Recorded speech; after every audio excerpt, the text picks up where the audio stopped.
David, thank you. Wisconsin is one of 25 states suing the Trump administration over the suspension of funding for SNAP benefits due to the government shutdown. Those benefits end Saturday.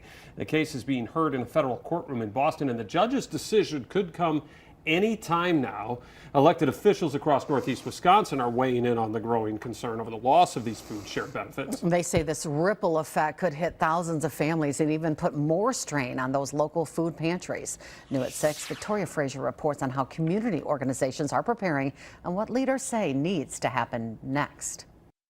The pain is about to become very real for families right here in the Green Bay area. This isn't hypothetical anymore. This is personal. State Representative Ryan Spouty joined with State Senator Jamie Wall and other local officials calling on the government to reach a deal to end the government shutdown. We have to step up here at the local level and try to do our best, all right? We don't have the checkbook that the feds do, but we can help, and hopefully we can build a bridge to when things get back to something resembling normal. This as 700,000 Wisconsinites are at risk of losing FoodShare benefits. Those benefits mean groceries for the week. When they're delayed, even for just a few days, cupboards will go bare. Parents are forced to choose between paying rent and buying food. Seniors on fixed incomes will start having to stretch the little bit that they have even further.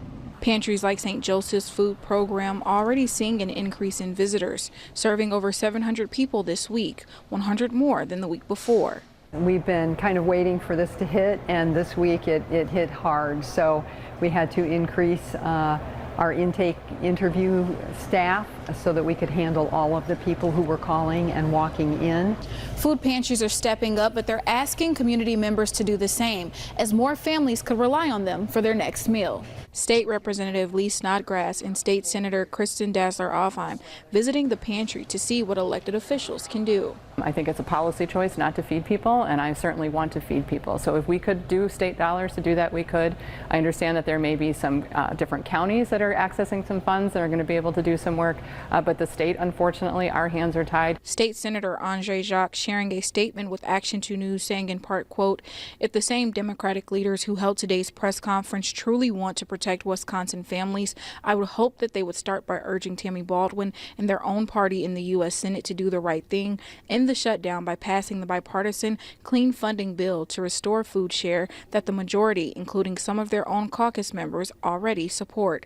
Wisconsin families deserve stability, and the quickest way to restore that is for Tammy Baldwin and her colleagues to join the bipartisan effort to reopen the government now," end quote.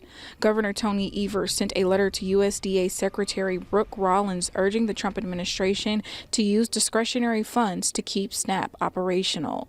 Reporting in Menasha, Victoria Frazier, Action 2 News.